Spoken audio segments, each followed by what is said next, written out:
Tumayo na po ang lahat.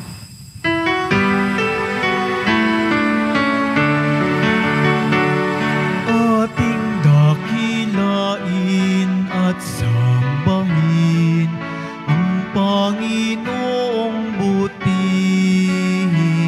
Ialay mga awitin sa piging na handog niya sa atin. Tayo'y magbigay galang sa Diyos na sa ating may lalang. Tanay inako niya't hinirang kawang iniingatan. Ating dakilain at sambahin ang Panginoong butihin. Ialay mga awitin sa piging na handog niya sa atin. Ialay mga awitin sa piging na handog niya sa atin. Sa ngalan ng Ama, ng Anak at ng Espiritu Santo. Amen. Sumainyo ang Panginoon. At sumaiyo rin. Mga kapatid, tinipon tayo bilang kaanib ng angka ng Diyos. Kaya dumulog tayo sa maawaing Panginoong nagpapatawad ng lubos. Sinugong tagapagpagaling sa mga nagsisisi, Panginoon, kaawaan mo kami. Panginoon, kaawaan mo kami. Dumating na tagapag-anyayang mga makasalanan ay magsisi, Kristo, kaawaan mo kami. Kristo, kaawaan mo kami. Nakaluklok ka sa kanan ng Diyos Ama para ipamagitan kami. Panginoon, kaawaan mo kami. Panginoon, kaawaan mo kami. Kawan tayo ng makapangyarihan Diyos. Patawarin tayo sa ating mga kasalanan at patnubayan tayo sa buhay na walang hanggan. Amen. Manalangin tayo.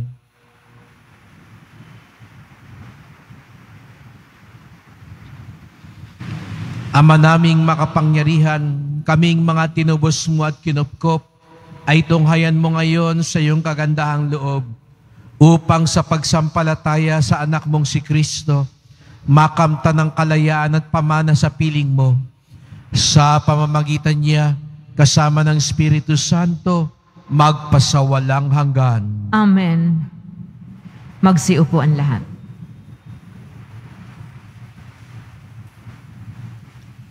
Pagbasa mula sa sulat ni Apostol San Pablo sa mga taga-Kolosas. Mga kapatid, nagagalak ako sa aking pagbabata ngayon, alang-alang sa inyo, sapagkat sa pamamagitan nito'y na ipagpapatuloy ko ang paghihirap na kailangan pang gawin ni Kristo para sa simbahan na kanyang katawan. Ako'y naging lingkod nito nang hirangin ako ng Diyos upang ipahayag sa inyo ang kanyang salita. Hinirang niya ako upang lubusong ihayag sa inyo ang hiwaga ng mahabang panahong nalihim sa maraming salit-saling lahi. Ngunit ngayon inihayag sa kanyang mga anak. Inibig ng Diyos ni ihayag sa lahat ng tao ang dakila at kamanghamanghang hiwagang ito. Ito ang hiwaga. Sumainyo si Kristo at dahil dito'y nagkaroon kayo ng pag-asang makapiling ng Diyos doon sa kaluwalhatian. Iyan ang dahilan kung bakit namin ipinangangaral si Kristo. Pinaalalahanan namin ng lahat at buong linaw na tinuturuan ayon sa aming makakaya upang maiharap namin sa Diyos ang bawat isa, sakdal at walang kapintasan dahil sa pakikipag-isa kay Kristo. Dahil dito, ako'y nagpupunyagi sa pamamagitan ng kapangyarihang kaloob sa akin ni Kristo. Ibig kong malaman ninyo kung gaano kalaki ang pagsisikap ko para sa inyo Gayon din sa mga taga-Laodicea at sa lahat ng hindi pa nakakakita sa akin ng mukhaan. Ginagawa ko ito upang lumakas ang kanilang loob at magbuklod sila sa pag-ibig. Sa gayon, magkakaroon sila ng ganap na pagkaunawang bunga ng tunay na pagkakilala kay Kristo na siyang hiwaga ng Diyos. Sa Kanya natatago ang masaganang karunungan at kaalaman ng Diyos. Ang salita ng Diyos. Salamat sa Diyos. Kaligtas at karangalan ay buhat sa Diyos lamang. Kaligtas at karangalan ay buhat sa Diyos lamang. Tanging sa Diyos lang ako umaasa. Ang aking pag-asa'y tanging nasa Kanya. Tanging siya lamang ang tagapagligtas, tagapagtanggol ko at aking kalasag. Akin ang tagumpay sa lahat ng oras. Kaligtas at karangalan ay buhat sa Diyos lamang. Mga kababayan, sa lahat ng oras, magtiwala sa Diyos, sa Kanya'y ilagak. Ang inyong pasaning ngayoy dinaranas. Siya ang kublihang sa atin lulunas. Kaligtas at karangalan ay buhat sa Diyos lamang. Tumayo po ang lahat.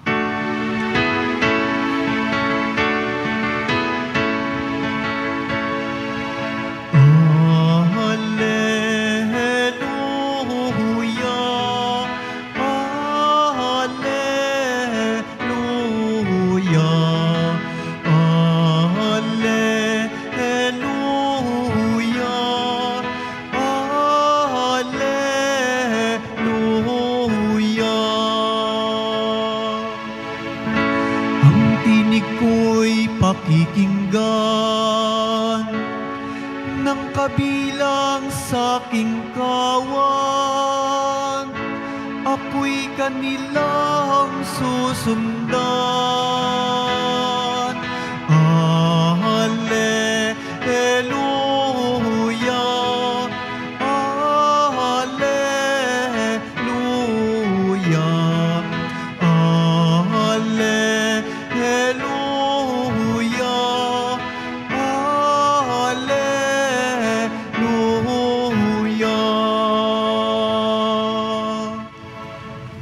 Sumainyo ang Panginoon. At sumairin. Ang mabuting balita ng Panginoon ayon kay San Lucas. Papuri sa iyo, Panginoon.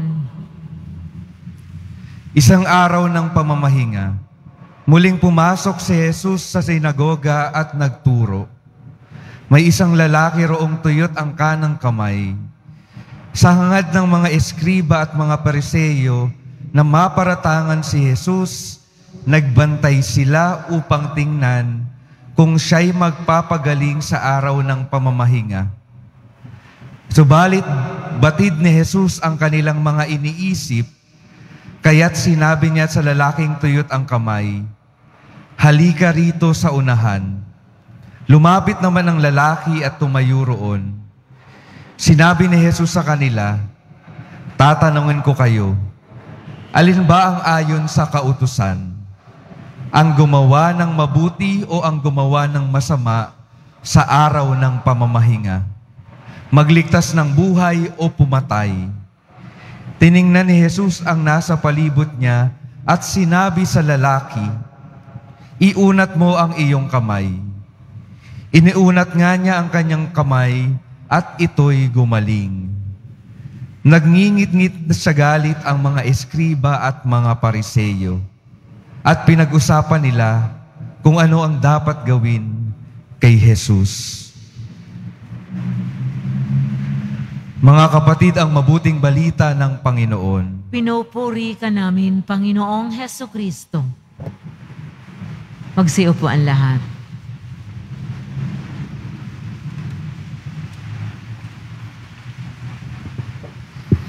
Magandang umaga po sa inyong lahat at maligayang pagdating sa tahanan ng ating mahal na pong Jesus Nazareno. Binabati din natin ang mga kasama natin online, lalo na po mga may sakit ang mga nag-aalaga sa may sakit, ang mga kababayan, mga kadiboto natin mula sa iba't ibang panig ng bansa at daigdig na nais sumama sa pagdiriwang ng banal na misa dito sa ating simbahan sa Quiapo, sa pambansang Dambana at Basilica Minor ni Jesus Nazareno. Sa Ebanghelyo ay minsan pang nasumpungan natin na nagpagaling si Jesus Nazareno. Pinagaling niya ang isang lalaking tuyot ang kanang kamay. Maraming pinagaling si Jesus sa kanilang karamdaman. Ngunit tandaan natin, si Jesus ang tagapagligtas ng lahat. Si Jesus ay tumatawag sa lahat sa Kanya. Mayaman man o mahirap, matanda man o bata, may sakit man o wala. At dito nakita natin, ang tinawag niya ay ang may sakit. Tinawag niyang maghilom at maging buo. Tinawag niya upang maging kabahagi na maging daluyan ng biyaya ng Diyos. Ngunit mga kapatid, hindi lang ang pinagaling ang maaring maging daluyan ng kanyang biyaya. Sa unang pagbasa, sinasabi sa atin ni San Pablo ang isang napakagandang paalala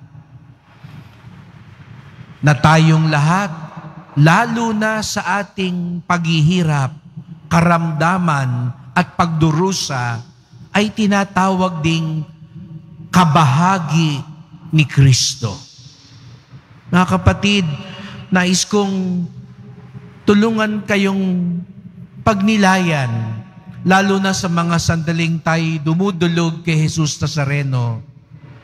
Alam kong malapit siya sa puso ng bawat Pilipino. Sabi nga po ng mga obispo ng Pilipinas, ang tatlong imahe ni Jesus na malapit sa mga Pilipino ay ang Santo Niño, ang kamahal-mahalang puso ni Jesus, at ang ating mahal na Nuestro Padre Jesus Nazareno. At lalo na sa Kanya, imahe ni Jesus na nagpapasa ng krus ay napakalapit sa atin. Kapag tayo dumudulog sa Kanya, ano po ang nasa isip at sa loobin ninyo? Nakikita natin ang isang Diyos na nahihirapan, isang Diyos na nagdurusa, at natitiyak ko dahil doon, nakikita din natin ang ating sarili sa Kanya. Kaya nga siguro, napakalapit ni Jesus Nazareno sa maraming tao, lalo na sa ating mga Pilipino, dahil marami ang naghihirap na mga Pilipino. Aaminin ko po sa inyo, mas malapit si Jesus Nazareno sa mga naghihirap. Pag ako po'y sumasama sa kanya sa Dalaw Nazareno, wag naman pong mamasamain. Napansin ko pag sa mga lugar na hindi ganun kahirap ang sitwasyon, hindi ganun marubdob ang pagtanggap sa Kanya. Pag mga subdivision, pag sa lugar ng mga mayayaman, meron deboto pero hindi ganoon karubdob. Pero sa mga lugar, napansin ko, ramdam na ramdam ang mga pagsubok at hamon ng mga tao. Doon siya halos dinudumog at tinatanggap ng napakainit. Siguro nga po napakalapit ng mga naghihirap sa Kanya. Pero sana mga kapatid, matandaan din natin, hindi lang tayo dumudulog sa Kanya para maibsan ang ating paghihirap. Sana sa pagdulog din natin sa Kanya, mapaalala ni Jesus Nazareno na kung papaano yung kanyang paghihirap naging daan ng ating kaligtasan. Ang kanyang pagdurusa naging daan para tuparin ang kalooban ng Ama.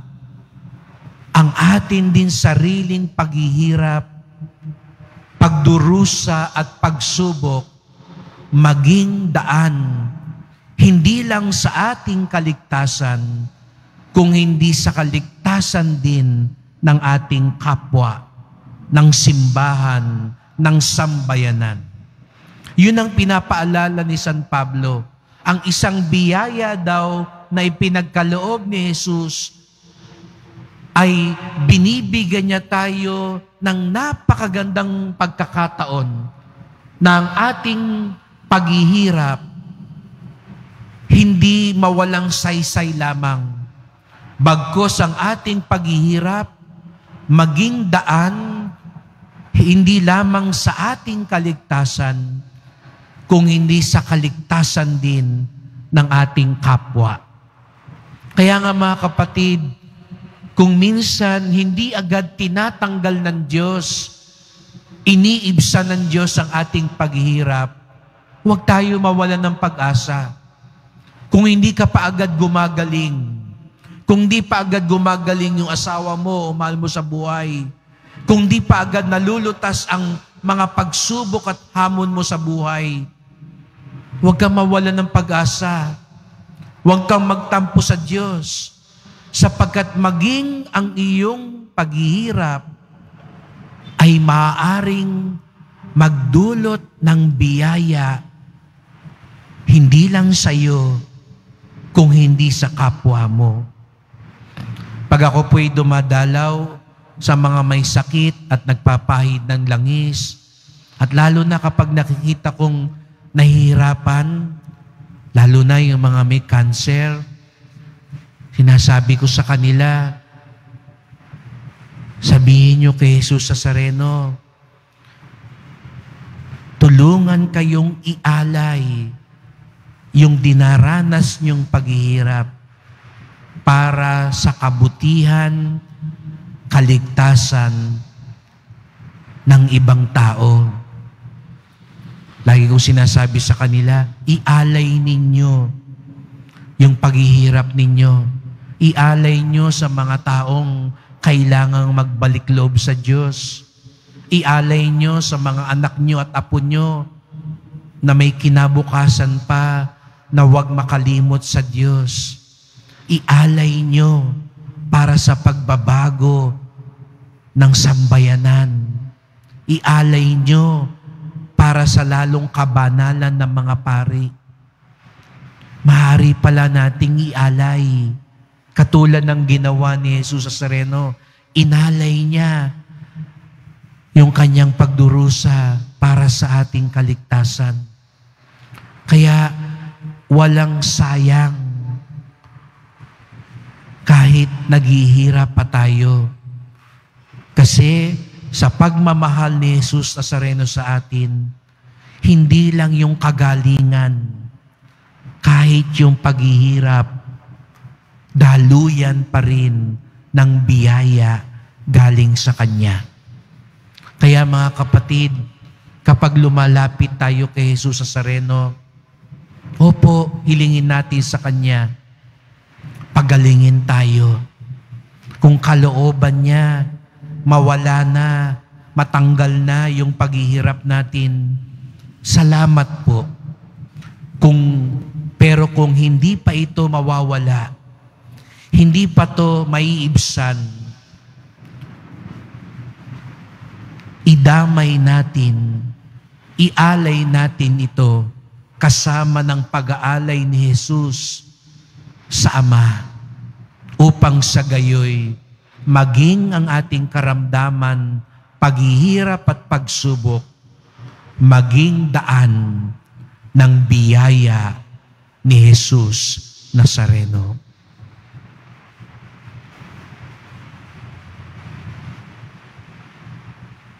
Tumayo na po ang lahat.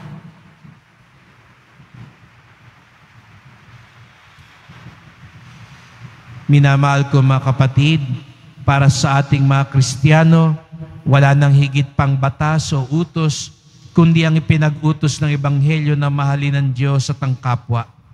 Pahalagahan natin ang paniniwalang ito habang nananalangin tayo para sa pangangailangan ng bawat miyembro ng ating simbahan.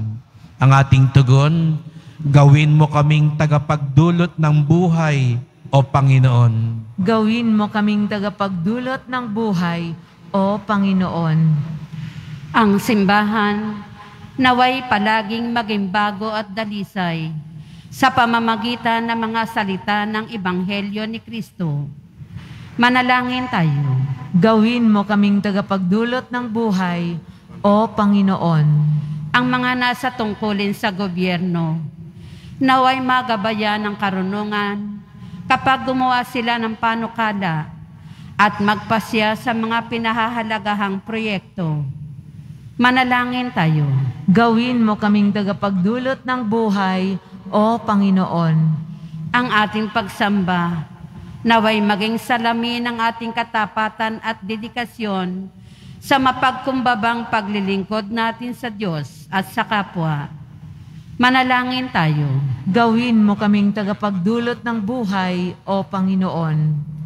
Sa mga may sakit at sa mga pinanghihinaan ng loob, naway makapagdulot tayo ng pag-asa at kaginhawahan. Manalangin tayo. Gawin mo kaming tagapagdulot ng buhay, O Panginoon. Ang mga yumao, naway mamayapa sa piling ng Diyos. Manalangin tayo. Gawin mo kaming tagapagdulot ng buhay, O Panginoon. Ama naming nasa langit, sinusuri mo ang aming mga puso at hindi lihim sa iyo ang pinakatago naming kaisipan.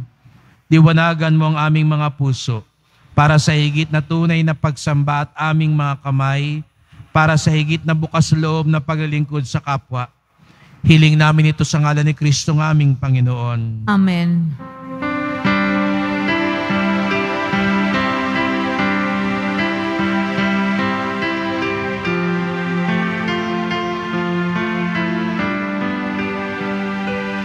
Itong alak at tinapay ay handog sa iyo, Ama.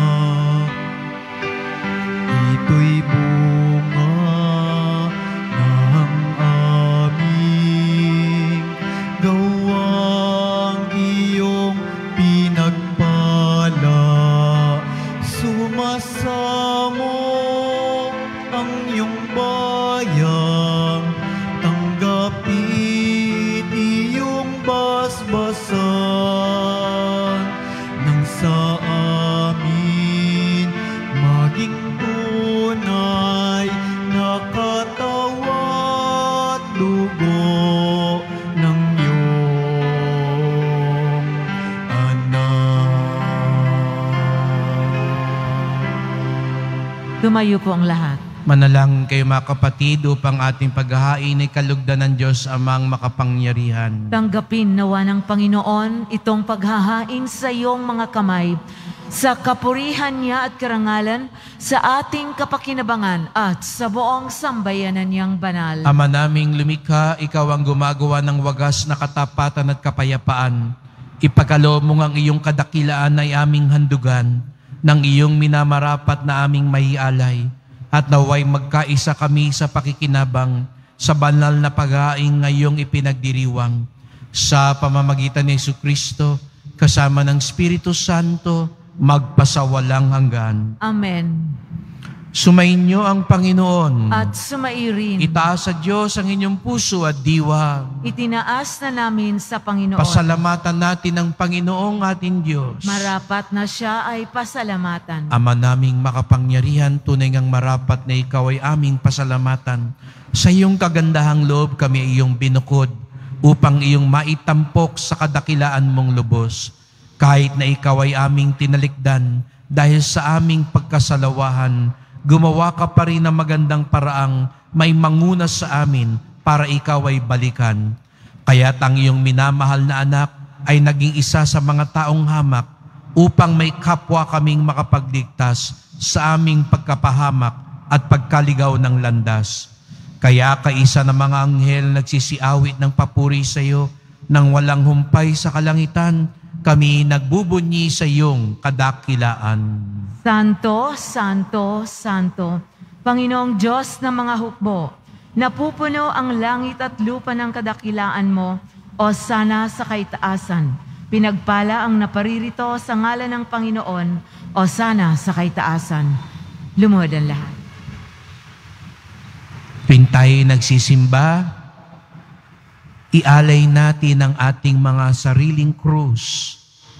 Isama natin ito sa pag-aalay ni Jesus Nazareno. Ama naming banal, ikaw ang bukal ng tanang kabanalan.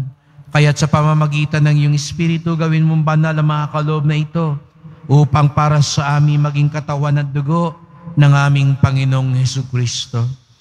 Bago niya pinagtiis ang kusang loob na maging handog, hinawakan niya ang tinapay, pinasalamatan kanya, pinaghati-hati niya iyon at iniabot sa kanyang mga alagad at sinabi, "Tanggapin ninyong lahat ito't kanin. Ito ang aking katawan na ihahandog para sa inyo."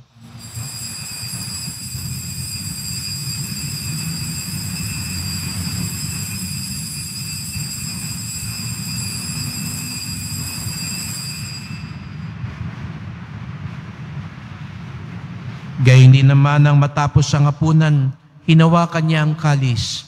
Muli kanyang pinasalamatan. Iniabot niya ang kalis sa kanyang mga alagad at sinabi, "Tanggapin ninyong lahat ito at inumin.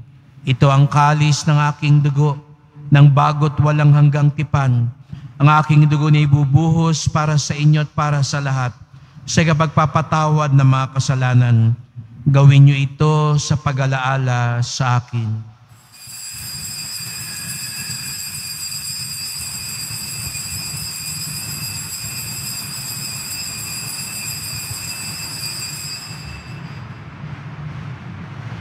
Tumayo po ang lahat. Ipagbunyi natin ang misteryo ng pananampalataya. Si Kristo'y namatay, si Kristo'y nabuhay, si Kristo'y babalik sa wakas ng panahon. Ama, ginagawa namin ngayon ang pag-alaala sa pagkamatay at muling pagkabuhay ng iyong anak.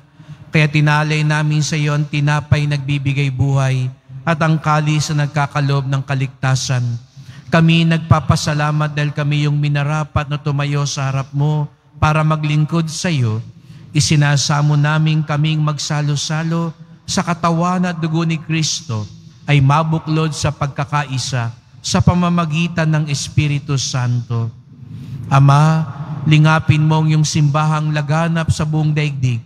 Puspusin mo kami sa pag-ibig kaysa ni Francisco na aming Papa, ni Jose na aming Obispo at ng Tanang Kaparian. Alalahanin mo rin ang mga kapatid naming nahimlay na may pag-asang sila'y muling mabubuhay, gayon din ang lahat ng mga pumanaw. Kawan mo sila at patuloyin sa iyong kaliwanagan. Kawan mo pagindapating kaming lahat na makasalo sa iyong buhay na walang wakas, kaisa ng mahal na Birheng Maria, Ina ng Diyos, ng kabiyak niyang pusong si San Jose, ni San Juan Bautista, at lahat ng mga banal na namuhay dito sa daigdig ng kalugod-dugod sa iyo. May pagdiwang nawa namin ang pagpupuri sa ikararangal mo sa pamamagitan ng iyong anak na aming Panginoong Hesukristo. Sa pamamagitan ni Kristo, kasama niya sa Kanya, ang lahat ng parangal at papuri ay sa iyo, Diyos Amang makapangyarihan, kasama ng Espiritu Santo, magpasawalang hanggan. Amen. Sama-sama tayong tumawag sa ating Ama sa langit. Ama namin, sumasalangit ka. Sambahin ang ngalan mo. Mapasa amin ang kaharian mo. Sundin ang loob mo dito sa lupa para nang sa langit. Bigyan mo kami ngayon ng aming kakanin sa araw-araw at patawarin mo kami sa aming mga sala para ng pagpapatawad namin sa nagkakasala sa amin. At huwag mo kaming ipahintulot sa tukso at iadya mo kami sa lahat ng masama. Hinihiling namin kami adya sa lahat ng masama, pagkalooban ng kapayapaan araw-araw, iligtas sa kasalanan, ilayo sa lahat ng kapahamakan, samantalang aming pinananabikan ang dakilang araw ng pagpapahayag ng tagapagligtas naming si Hesu Kristo. Sapagkat iyo ang kaharian at ang kapangyarihan at ang kapurihan, magpakailanman. Amen. O Panginoong Hesu Kristo, sinabi mo sa iyong mga apostol, at ngayon sinasabi mo sa amin lahat dito, kapayapaan ang iniwan ko sa inyo, ang aking kapayapaan ay binibigay ko sa inyo. Tunghayan niyo pong aming pananampalataya, huwag pong aming mga kasalanan, at pagkalooban kami ng kapayapaan at pagkakaisa, ayon sa iyong kalooban, kasama ng Espiritu Santo, magpasawalang hanggan. Amen. Ang kapayapaan ng Panginoon ay laging sumainyo. At sumaiyo rin. Magbigayan kayo ng kapayapaan sa isa't isa.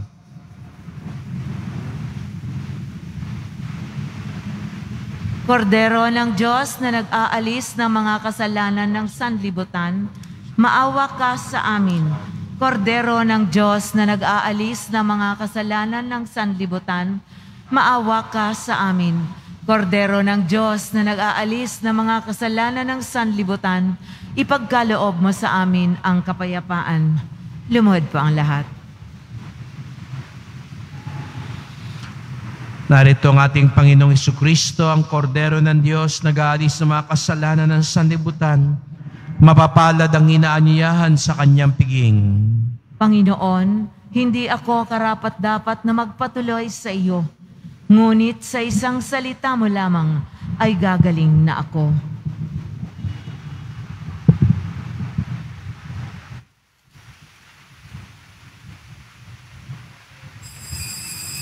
Para sa lahat ng tatanggap ng banal na komunyon, sasagot po tayo ng amen pagkasabi ng paro ng lay minister ng katawan ni Kristo at isubo agad sa bibig bago umalis sa harapan ng pari o lay minister. Sumunod po tayo. Maraming salamat po.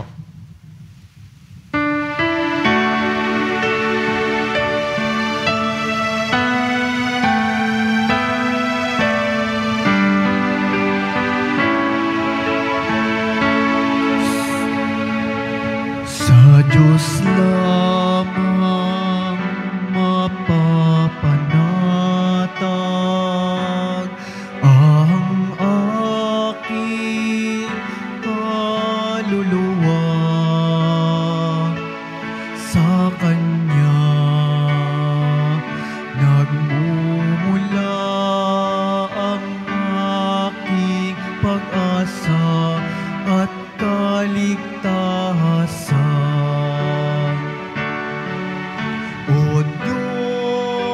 Ikaw ang aking kaligtasan, nasa iyo aking kalwalhatian. Ikaw lamang aking inaasahan, ang aking muog at tanggulan. Sa Diyos lamang mapapanatag ang aking kaluluwa. Sa Kanya nagmumula ang aking pag-asa at kaligtasan. Sa Diyos lamang mapapanatag ang aking kaluluwa. Sa Kanya nagmumula ang aking pag-asa at kaligtasan.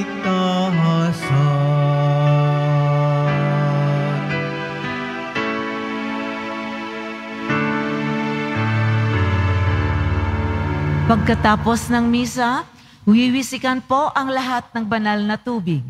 Pinakikiusapan ng lahat na manatili lamang muna sa inyong mga lugar. Sa Quezon Boulevard o sa Plaza San Juan lamang ang labasan ng lahat. Sumunod po tayo. Maraming salamat po sa inyong pagdalaw at pagsisimba sa Basilica Menor at Pambansang Dambana ni Jesus Nazareno. Tumayo na po ang lahat. Manalangin tayo.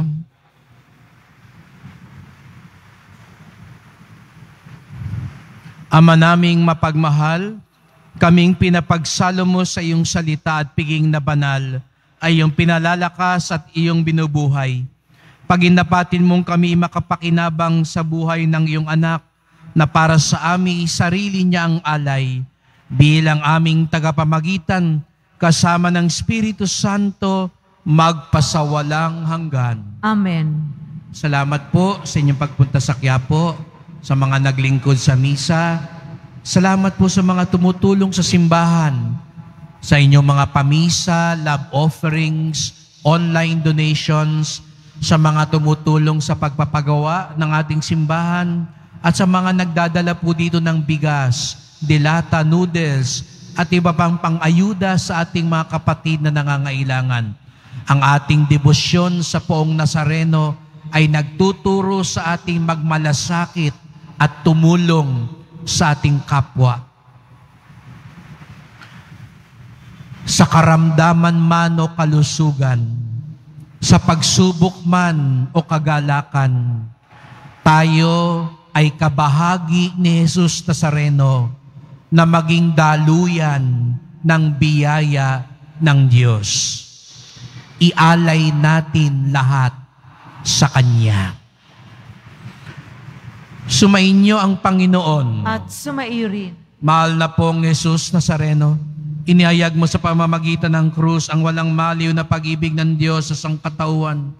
Pakinggan mo ang kahilingan ng iyong angka na nagsusumamo sa iyo. Makamtanawa nilang iyong katugunan at tanggapin ang kasagutan ng may utang na loob na tinatanaw. Basbasan din po ninyo ang dala nilang mga imahin at dasalan sa pamamagitan ng bendisyon na ito. Naway maalala nila mga pangako nila sa binyag na ikaw ang kanilang iibigin at paglilingkuran bilang Panginoon, magpasawalang hanggan. Amen. At pagpalain kayong lahat ng makapangyarihang Diyos, Ama at Anak at Espiritu Santo. Amen. Humayo kayong mapayapa, taglay ang pag-ibig ng Poong Jesus Nazareno. Salamat sa Diyos.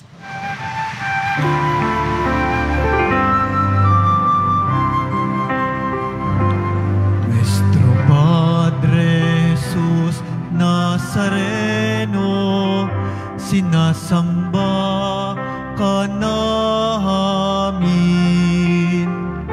Pinipintuho ka namin.